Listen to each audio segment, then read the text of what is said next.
Jadi tujuan saya mengadakan sidang media ni ialah untuk maklumkan bahawa saya telah pun memfailkan satu laporan polis dan juga satu laporan di SKMM, dan juga saya akan mengambil satu tindakan undang-undang kepada seorang TikToker yang menyiarkan satu video yang palsu mengenai saya.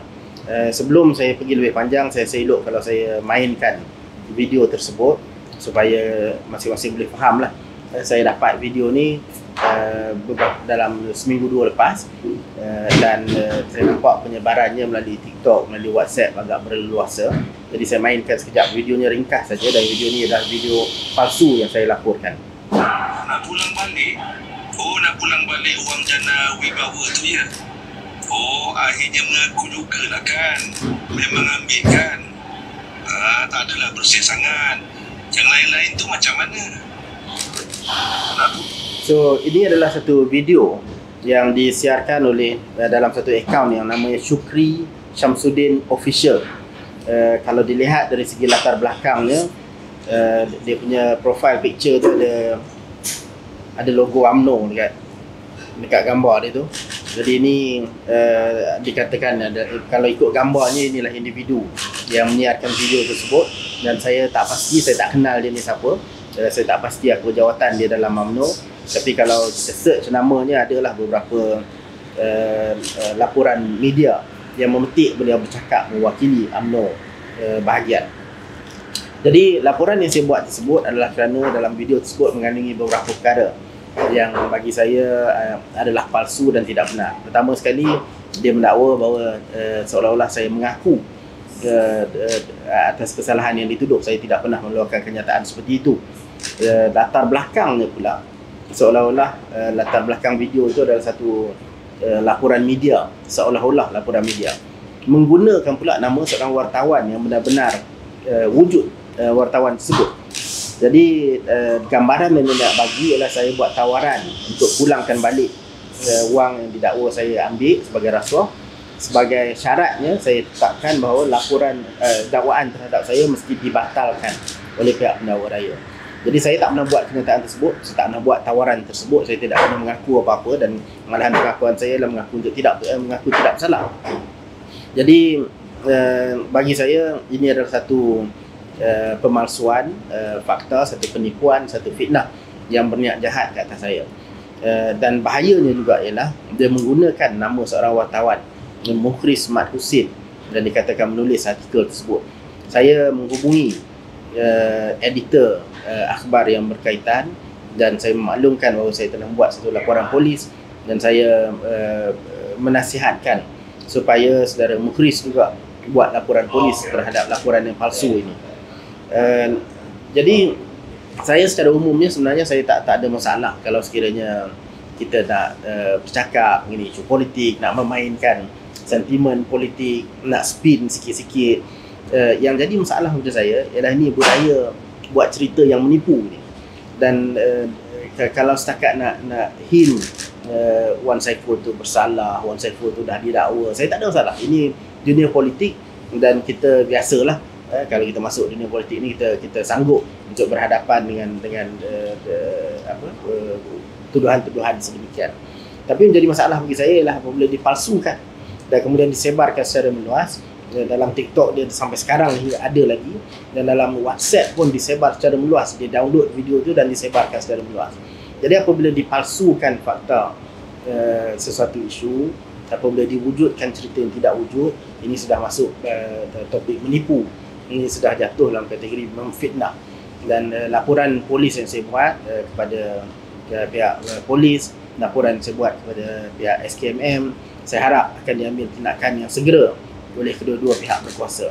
Saya juga telah mengarahkan peguam saya untuk mengeluarkan satu surat tuntutan kepada penama berkenaan, dan kita dah hantar surat berkenaan ke alamat yang sepatutnya, dan saya harap supaya dengan tindakan tersebut dia akan mengambil remedial action yang akan memperbetulkan keadaan seperti mana yang saya tuntut dalam surat tersebut.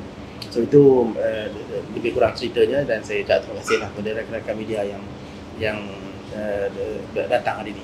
So saya buka lah kalau ada apa-apa topik yang kita nak bincangkan. Tuntutan yang Datuk Fahim kan? Macam mana? Tuntutan yang Ya. Apa? Saya menuntut supaya beliau meminta maaf. Saya menuntut supaya beliau membuat pengisytiharan terbuka bahawa apa yang beliau lakukan adalah satu fitnah dan satu pembohongan yang berniat jahat, dan saya tuntut beliau minta maaf, dan saya juga menuntut ganti rugi terhadap kerosakan kepada imej dan reputasi saya. Mungkin ada nilai. Yang tu kita bincang kemudian, sebab dalam surat tu saya tak nyatakan. Boleh saya tahu video tu disiarkan bila? Berapa lama? Saya dapat video ni dalam saya rasa pertengahan bulan Jun. Kalau ikut tarikh dalam TikTok tu, katanya mula dipublish pada 3 hari bulan Jun. Jadi saya tak tahu berapa lama tersebar, tapi penyebarannya agak berleluasa. Bukan saja dalam TikTok itu sendiri, tapi juga dalam media WhatsApp dan mungkin Telegram juga. So dah agak lama jugalah penyebaran video itu berlaku. Boleh saya tahu siapa pelaku? Siapa pelaku yang ni? Dalam video? Itulah, kalau ikut namanya apa tadi, Syukri Syamsuddin. Kalau ikut logo yang digunakan dalam profile picture itu, seolah-olah ada kaitan dengan UMNO. Jadi saya tak kenal beliau ni siapa. Tapi kalau tengok dalam video-video yang dibuat, macam saya berterupa UMNO je, macam-macam video yang berkaitan dengan isu-isu politik semasa. Saya tak pasti sama dia ada jawatan ataupun masih pegang jawatan atau sudah tak pegang jawatan. Yang tu kita serah pada pihak berkuasa untuk siasat. Tapi saya rasa saya faham lah, kita nak dekat dengan pilihan raya, masing-masing nak mempopularkan parti masing-masing, tapi ini bukan caranya. Kementerian komunikasi tak ada respon kan? Saya dah buat laporan semalam kepada SKMM, jadi saya harap Kementerian Komunikasi ni boleh ambil tindakan. SKMM lah terutamanya. Cuma bila kita dah buka topik Kementerian Komunikasi dan Digital ni, saya nak ulas sikit perkara yang lebih luas. Saya menyokong kebebasan media. Saya juga merasakan bahawa pengamal media sosial sepatutnya boleh buat apa yang mereka nak buat. Tapi apabila dilihat dari segi penguatkuasaan, saya agak saya agak bimbang mengenai cara kerajaan sekarang mengimplementasikan atau menguatkuasakan peraturan mereka.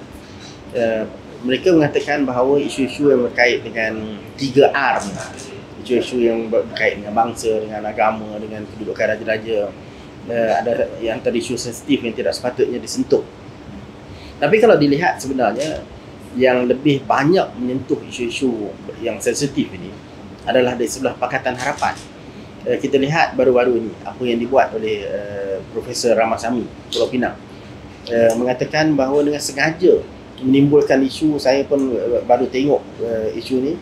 Dia menimbulkan isu berkaitan perobohan kuil. Dia petik secara spesifik kuil Sri Madurai Viren di Alustar dan kuil Sri Raja Muniswaran di Kuala Kedah. Jadi beliau menimbulkan isu ini pada waktu ini. Dia yang menimbulkan isu berkait dengan agama, berkait dengan perubahan kuil yang pastinya dilakukan mengikut undang-undang dan peraturan. Dan kalau tidak disetujui, sila buat tuntutan di mahkamah. Tapi dia menimbulkan isu ini dengan tujuan untuk mempengaruhi dan menghasut penganut agama Hindu untuk membenci tindakan tersebut yang dilakukan oleh pihak berkuasa mengikut saluran undang-undang.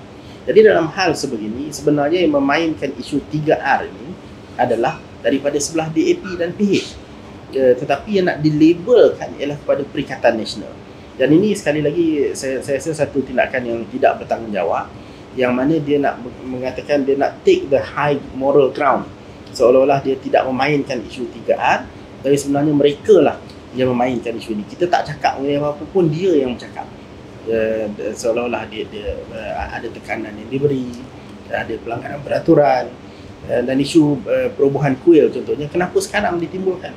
kenapa tidak disebut sebelum-sebelum ini, kenapa tidak diikut saluran perundangan untuk membantah, kenapa ditimbulkan sebagai isu yang berkait dengan masa pilihan raya.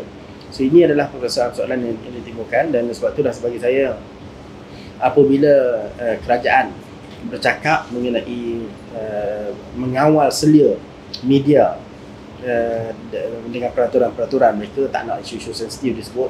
Bagi saya ini semua lakonan saja. Dia memainkan isu sensitif, dia melabelkan seolah-olah orang lain dia mainkan isu tersebut.